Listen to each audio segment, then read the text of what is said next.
Hello viewers, আসসালামু আলাইকুম। আপনারা সবাই কেমন আছেন? আমি আল্লাহর রহমতে খুব ভালো আছি। তো আজকে আমি আপনাদের সাথে শেয়ার করব একটি সালোয়ারের টিউটোরিয়াল ভিডিও। তো শুরুতে আমি সালোয়ারের নিচে যে ডিজাইনের অংশটা সেলাই করে নিচ্ছি এবং এটা আমি দুই পাশ থেকেই সেলাই করে নিলাম এবং খুব সুন্দর করে আয়রন করে নিয়েছি। আপনারাও সেলাই করার সময় আয়রন করে নেবেন, তাহলে সেলাইয়ের ফিনিশিংটা খুব সুন্দর আসে।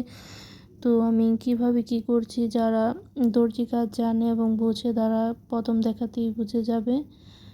তো সালোয়ারের নিচের অংশটা সেলাই করে আমি এখন পায়ের সাথে অ্যাটাচড করে দিচ্ছি। এটা খুব সুন্দর সাবধানতার সাথে সেলাই করতে হবে যাতে ফিনিশিংটা খুব সুন্দর আসে। তো এই তো আমার সালোয়ার প্রায় শেষের দিকে, আজকে সংক্ষেপে দেখিয়ে দিলাম।